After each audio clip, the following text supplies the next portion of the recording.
اللهم صل على سيدنا ومولانا محمد. لیکن نہیں،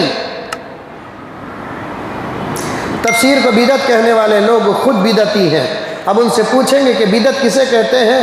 پہلے جو کام نہیں تھا اس کام کو کرنے کو بدعت کہتے ہیں، یا پہلے جو چیز نہیں تھی وہ چیز بدعت ہے. تو پھر ان کو بولنا تمہیں سب سے بڑے بدعت ہے، اس لیے کہ 100 سال پہلے تمہیں نہیں تھے، اب ہیں تمہیں بدعت.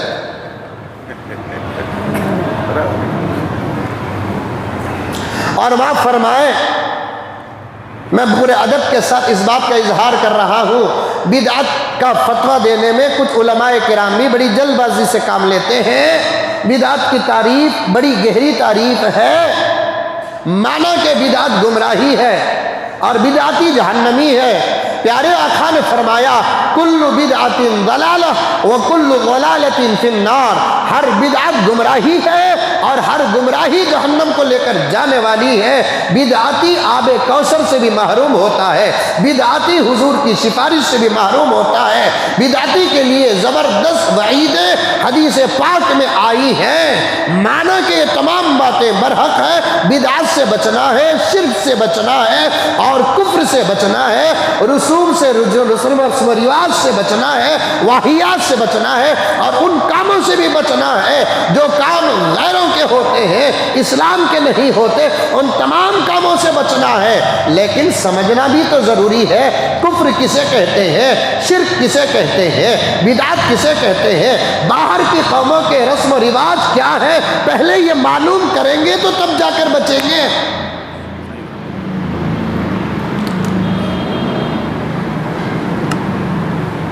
ایک جگہ پر حضرت امام غزالی رحمۃ اللہ علیہ نے لکھا ہے،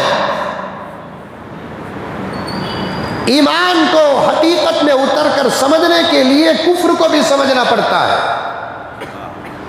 پازیٹیو اور نیگیٹو دونوں یہ چیز سفید ہے، اور سفید سمجھ میں آنے کے لیے کالا بھی تو ذہن میں رہنا ہے. سفید سمجھ میں آنے کے لیے کالا بھی تو ذہن میں ہونا چاہیے. توحید سمجھ میں آنے کے لیے کفر بھی ہونا، سامنے ہونا. کفر کسے کہتے ہیں، شرک کسے کہتے ہیں، بدعت کسے کہتے ہیں، فرض کسے کہتے ہیں، واجب کسے کہتے ہیں، یہ تمام علوم کا جاننا سرسری طور پر صحیح ہر مسلمان پر فرض ہے. جب تک نہیں جانو گے آپ بری چیزوں سے نہیں بچیں گے، نہیں بچیں گے، نہیں بچیں گے. اگر نہیں جانتے آپ تو اس میں مبتلا ہو جائیں گے. آج ایک بہت بڑا طبقہ کفر میں کیوں مبتلا ہے؟ ایک بہت بڑا طبقہ شرک میں کیوں مبتلا ہے؟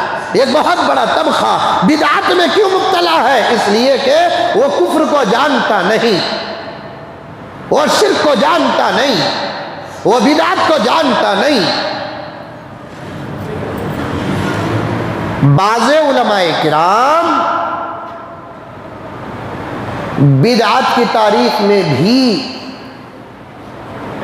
غلطی اور سہو کرتے ہیں، اور ایسے علماء ہیں جو ابھی ابھی فارغ ہو جاتے ہیں، ان کو بڑا شوق ہوتا ہے کہ ارے ہمیں بھی ذرا فتویٰ دیں گے تو محلے میں ہمارے بھی جھنڈے چڑھیں گے، ہماری بھی عزت ہوگی، ہماری بھی شان ہوگی.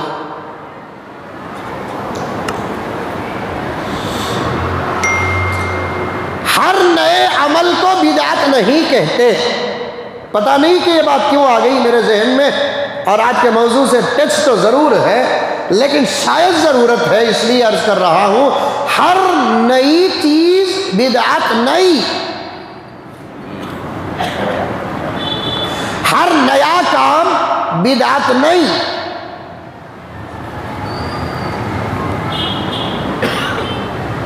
بلکہ وہ کام، سمجھو، وہ کام جسے کرنے والا دین سمجھ کر رہا ہے اور اس پر اتنی پابندی کرتا ہے نہ کرنے پر ایسا افسوس ہوتا ہے جیسے کسی فرض کے چھوڑنے پر افسوس ہوتا ہے. تو اور تیسری بات، اور وہ دین کا کام قرآن اور حدیث میں ثابت نہیں ہے تو تب جا کر وہ کام بدعت بنتا ہے. آئی بات سمجھ میں؟ ارے آئی نہیں ہے. کرنے ایک کام ہے، کرنے والا اسے دین سمجھ رہا ہے اور اتنا ضروری سمجھ رہا ہے کہ نہ کرنے پر ایک فرض کے چھوڑنے کے برابر اسے افسوس ہو رہا ہے، بلکہ اس سے بھی زیادہ.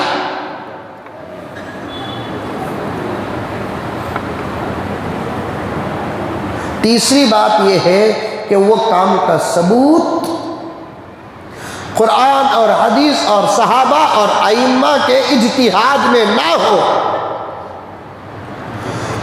تو تب جا کر وہ کام بدعت بنتا ہے.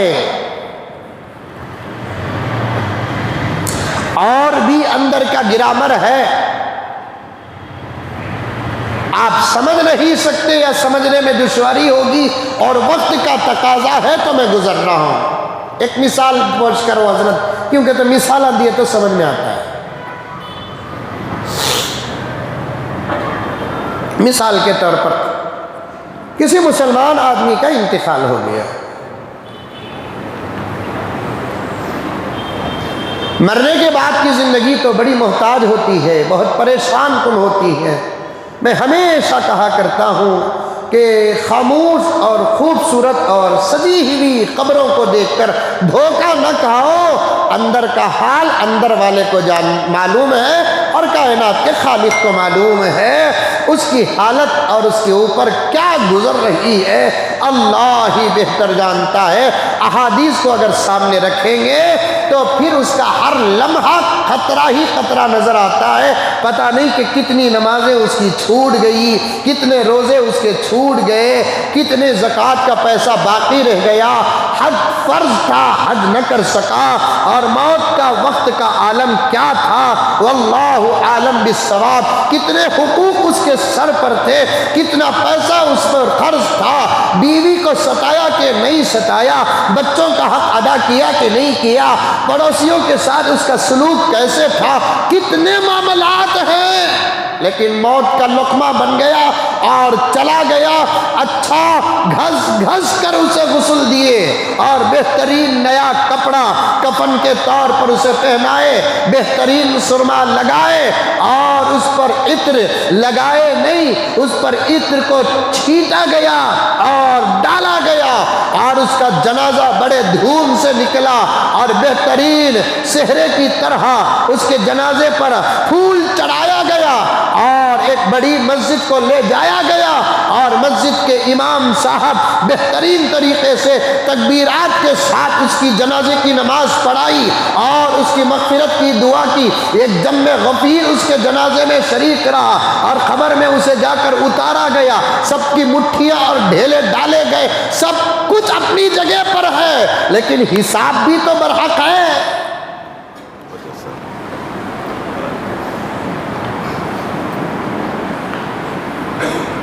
اب وہ پکار رہا ہے قبر میں، چیخ رہا ہے قبر میں، اے میری بیوی مجھے کچھ دے کر بھیج، پریشان ہوں، میرے بچوں مجھے کچھ دے کر بھیجو، میں پریشان ہوں، اے میری دولت پر راج کرنے والوں فلاں کا قرض میرے ذمے میں ہے اسے ادا کرو. لیکن خبر سے کہاں اوپر آواز آئے گی، اس لیے کہ سووں کلو کی مٹی کے اندر اسے دبا دیا گیا ہے. وہ نکلنا تو دور کی بات، اس کی آواز بھی نہیں نکل سکتی.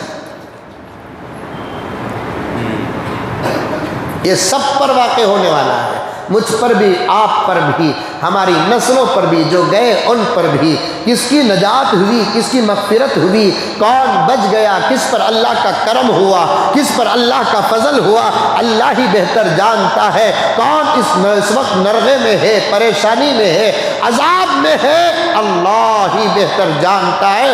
ہم تو صرف دعا کر سکتے ہیں کہ اے اللہ میرے پیغمبر کی امت کے ایک ایک مسلمان کی تو مغفرت فرما, ہر مسلمان کو تو معاف فرما, اس کے قبر کو نور سے منور فرما, اس کے قبر کو تا حد نظر کشادہ فرما, جو حقوق تیرے تھے اسے بھی تو معاف فرما, جو حقوق بندوں کے تھے اے اللہ اس کا کوئی لاہی عمل اور دوسرا طریقہ آپ اختیار فرما کر اس کے لیے مغفرت کے فیصلے فرما. ہمارے لیے خوشی اس بات پر ہوتی ہے ہمارے کسی مسلمان بھائی اور کسی مسلمان بہن کی مغفرت ہو جائے, اس سے زیادہ ہمارے لیے خوشی کی بات اور کیا ہو سکتی ہے.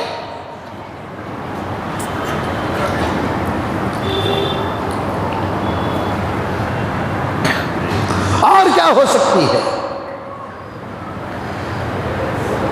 دعا کرتے رہو, پوری امت کے لیے دعا کرو.